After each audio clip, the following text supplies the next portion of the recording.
Almost everything we still do today started as a medieval panic. Someone made a rushed decision in a cold room, just trying to survive the night. And somehow, we never stopped doing it. Hey guys, tonight, you don't need to learn anything. You don't need to remember names, dates, or places. Just let the story move at its own slow pace. Imagine the lights turned down low, the world outside getting quieter. This is one of those histories that doesn't demand attention. It just keeps talking, softly, until your brain gives up trying to follow every detail. Medieval Europe was not a place of long-term planning. It was a place of emergencies stacked on top of emergencies. Famine, disease, fires, invasions, succession crises, mold, so much mold. Most decisions were not made because they were good ideas. They were made because something had gone wrong again, and everyone wanted the problem to stop before sunrise. Nobody was thinking about the future. Nobody was thinking about legacy. They were thinking about how to keep the gates closed, the food counted, the prayers on time, and the angry crowd slightly less angry than yesterday. And in those moments of pressure, people improvised. They patched holes. They invented rules on the spot. They did whatever seemed to work. The strange part is that when something worked even a little, no one questioned it later. The emergency passed. The rule stayed. The patch became tradition. And after a few generations, everyone forgot there had ever been a problem in the first place. This is how panic slowly hardens into custom. So tonight, we're going to drift through those moments. Not battles, not heroic speeches, just quiet fixes. Bells rung because no one knew the time. Paperwork invented because nobody trusted anyone anymore. Laws written because someone once caused a mess so bad it couldn't be ignored. There's no suspense here, no shocking twists, just a long trail of tired people making practical choices for bad reasons. And those choices shaping how we still live, work, organize, and obey rules today. If you find your thoughts wandering, that's perfect. If you miss a sentence or two, nothing breaks. This is history meant to blur gently at the edges. So get comfortable. Let's step back into a colder, darker world. A world where temporary solutions had a habit of lasting forever. And once you're standing in that colder, darker world, you start to notice a pattern. Medieval life wasn't designed, it was reacted into existence. Things didn't evolve because someone sat down with a plan. They evolved because something went wrong, loudly, and nobody had time to think. Take the idea of written laws being posted in public places. Early medieval law was mostly local, spoken, and flexible, which sounds charming until you remember that flexibility usually meant whoever had the sharpest sword remembered the law best. Problems started piling up. Fights over tolls. Fights over bread prices. Fights over whether today counted as a holy day or not. So, in a moment of civic exhaustion, someone had the bright idea to just write the rules down and nail them to a wall. Not because transparency mattered, not because fairness mattered, but because officials were tired of repeating themselves. Posting laws was an emergency shortcut. It's written there. Go read it. Please stop shouting. And once laws were written, they had weight. They looked permanent. They felt official. People began assuming that rules were supposed to be fixed, even when circumstances changed. And just like that, flexible survival guidelines hardened into legal systems that still expect obedience centuries later. Let's float gently over to taxation. Medieval rulers hated collecting taxes almost as much as people hated paying them. It was dangerous. It was unpopular. It sometimes ended with torches, so early taxes were often temporary. A war tax, a bridge repair tax, a famine tax, always framed as short-term, just until things improved. They never improved. Once a tax existed, removing it felt reckless. The money was already being spent, the bureaucracy already built, so emergency levies quietly became regular income. Account books appeared. Clerks were hired. Systems formed. And suddenly, paying the crown wasn't an occasional crisis response. It was a normal expectation. The panic faded. The payment stayed. Now consider surnames. For a long time, people didn't need them. You were John, or Agnes, or Thomas the Miller, if clarification was needed. That worked until populations grew, towns expanded, and half the village was named John. This caused problems. Legal problems, tax problems, inheritance problems. So, in moments of administrative frustration, identifiers were added. Occupations, locations, family ties. John from the Hill, Agnes, daughter of Robert, Thomas Baker. These weren't identity statements. They were emergency filing solutions, ways to keep records straight. But those labels stuck. They passed down generations, and now we carry medieval paperwork solutions as personal identity markers, without ever questioning why. Even architectural habits came from panic. Narrow streets in medieval cities weren't designed for charm.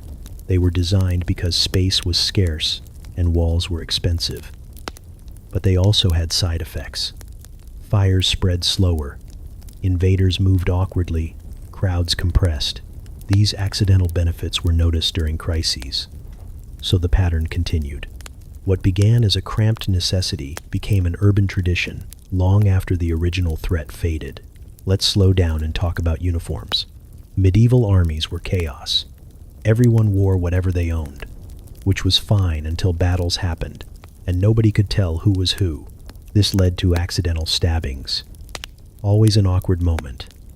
So symbols were introduced. Colors, badges, heraldry. Not to look impressive, just to stop friendly fire. Those symbols evolved. They standardized. They turned into uniforms. And uniforms spread beyond armies. Guards, officials, clergy, all wearing visible markers of role and authority. What started as battlefield confusion management turned into visual hierarchy. You could tell who mattered by what they wore. And that idea never left. Now drift with me into bureaucracy. The medieval church, especially, was drowning in its own complexity. Letters traveling months, decisions delayed, disputes unresolved. So copies were made, records duplicated, archives created, not for posterity, for survival. Because losing one letter could unravel entire dioceses. This created layers, approval chains, filing systems, redundancy, and before anyone realized it, paperwork became sacred. The process mattered more than the outcome. Forms had to be followed, seals applied, signatures verified. A misstep could invalidate everything. All because someone once lost a letter and caused a mess so large nobody wanted it to happen again. Even manners have emergency origins. Court etiquette wasn't about politeness. It was about safety, knowing when to bow, when to speak, when to stay silent. These rules prevented accidental insults, which prevented duels, which prevented bloodshed in rooms full of sharp objects. Over time, survival behavior softened into good manners. But the fear underneath never fully disappeared. And perhaps the most quietly enduring emergency fix of all was hierarchy itself. Titles, ranks, chains of command. In chaotic moments, someone needed to be in charge. Decisions had to be made quickly. So authority was centralized.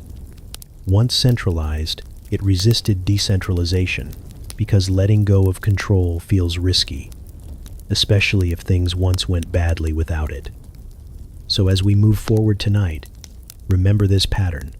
Nothing we're about to talk about was meant to last. None of it was designed to be elegant or fair or permanent. It was designed to stop a problem right now. And when the problem faded, the solution remained, like a scar that turned into a feature. And with that in mind, we can gently continue drifting through this long history of tired people, bad nights, and fixes that refuse to go away. And once you notice that pattern, it becomes impossible to unsee. Every corner of medieval life feels like a stack of quick decisions that nobody ever came back to clean up.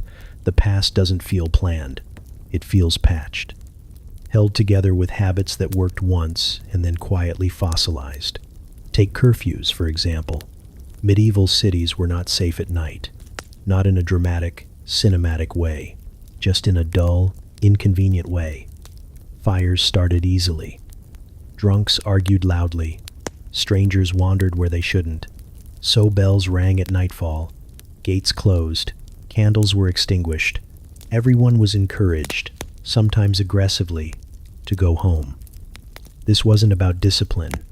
It was about reducing variables.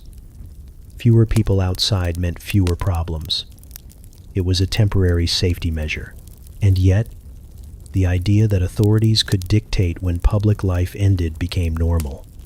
Nighttime regulation lingered, modern closing hours, noise laws, even the vague sense that nighttime belongs to the authorities more than the people. All echoes of medieval exhaustion. Now drift with me toward food rules. Medieval food safety was guesswork. Meat spoiled quickly. Bread was stretched with whatever could bulk it out. People got sick often, and no one knew why. So emergency rules appeared. Certain days for certain foods. Religious fasting.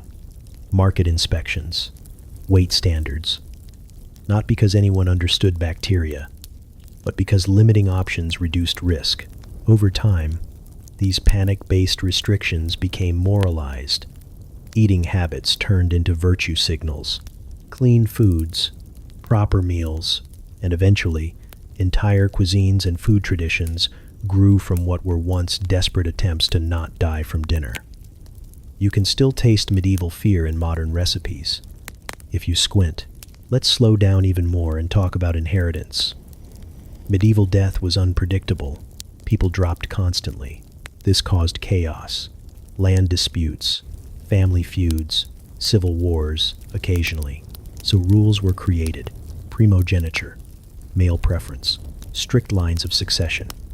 Not because they were fair, but because they reduced arguments. One heir, one path, fewer knives drawn at funerals. Those systems locked inequality into law. They preserved power in narrow bloodlines. They made a lot of people miserable, but they worked, in the narrow sense that fewer people argued loudly at once, so they stayed. Long after the original emergency, the structure remained, defended as tradition rather than admitted as a panic response. Now let's wander into the strange world of medieval education. Teaching wasn't about curiosity, it was about control. Clergy needed priests who could recite correctly. Bureaucracies needed clerks who copied accurately. Mistakes caused chaos. So memorization was enforced, repetition valued, original thought discouraged. This wasn't anti-intellectualism. It was damage control. When copying errors could alter laws or theology, creativity was dangerous. So learning became rigid, and that rigidity shaped education systems for centuries. Even now, you can feel medieval anxiety behind standardized testing and rote learning. The fear that deviation will break something important. Let's gently pivot to hospitals. Early hospitals were not places of healing. They were places of containment. Sick people were problems. They slowed work, spread illness, created panic. So they were gathered together, fed minimally, isolated politely. It was an emergency solution to social disruption, not a medical one. And yet, the model stuck. Institutions formed, rules developed, authority centralized, and healthcare slowly grew out of a system originally designed just to keep the unwell out of the way. Comfort came later. Compassion came later. Structure came first. Even marriage itself hardened under emergency pressure. Medieval alliances weren't romantic. They were diplomatic bandages. War threatened, land disputed. So marriages were arranged quickly to stop bloodshed. The people involved were secondary, sometimes tertiary. These marriages created legal frameworks, dowries, contracts, consent rituals. Not to celebrate love, but to prevent lawsuits and revenge. Over time, the framework outlived the reason. Marriage became a universal institution, carrying centuries of crisis logic into peaceful households that no longer needed it. And then there's surveillance. Medieval rulers didn't call it that. They called it knowing what's going on. Spies, informants, parish reporting, confession. All methods of gathering information during unstable times, not for curiosity, for prevention. If unrest could be detected early, it could be smothered quietly. This logic embedded itself deeply. Reporting structures normalized. Being observed became expected. The idea that authority should always be aware of the population never went away. It just learned to whisper instead of shout. Let's not forget borders. Medieval borders were vague until emergencies forced clarity. Raids, disputes, refugees. Suddenly lines mattered. Markers were placed, guards stationed, movement restricted. Again, not ideology, just response. Those lines hardened. Maps were drawn. Identity followed geography. And suddenly, where you were born determined who you were allowed to be. A temporary defensive measure became a permanent social filter. Even language itself wasn't spared. Vernacular languages rose not because of cultural pride, but because Latin failed in emergencies. Orders misunderstood, instructions lost, so rulers spoke plainly to be understood quickly. That practicality gave birth to national languages, later wrapped in poetry and patriotism. As we continue drifting forward, notice how none of these systems arrived with fanfare. No announcements, no declarations of permanence. They arrived quietly, as fixes, as patches, as ways to get through another bad week. And once they existed, undoing them felt more dangerous than keeping them, because changing a system requires energy, and medieval society rarely had spare energy. It was always tired, always bracing for the next problem. So the fixes stayed, and we inherited them. And with that realization gently settling in, we can keep moving forward through more of these small, unglamorous moments where history quietly locked itself into place. And as we keep drifting, it becomes clear that medieval society didn't just create systems. It created habits of thinking, ways of reacting to danger that felt sensible at the time, and quietly shaped how people understood authority, responsibility, and even guilt. Take collective punishment. In medieval towns, if one person broke a rule, the entire group often suffered. A village fined, a guild restricted, a neighborhood locked down. This wasn't cruelty for entertainment. It was efficiency. Finding the individual culprit took time, evidence, and patience, none of which were available during emergencies. So responsibility became shared. Pressure came from within the group. People policed each other. It worked disturbingly well. And the idea stuck. Even today, institutions rely on group accountability because it reduces administrative effort. Medieval panic logic, still humming quietly beneath modern policies. Now let's gently slide into the world of debt. Medieval economies ran on promises. Coins were scarce. Credit was common. But when crises hit, debts became dangerous. People panicked. Markets froze. So rulers intervened. Debt freezes, forced repayments, sometimes outright cancellations. These weren't acts of mercy. They were attempts to stop economic collapse. But once rulers realized they could step into private financial arrangements during emergencies, a precedent formed. Authority over money expanded. Financial regulation grew.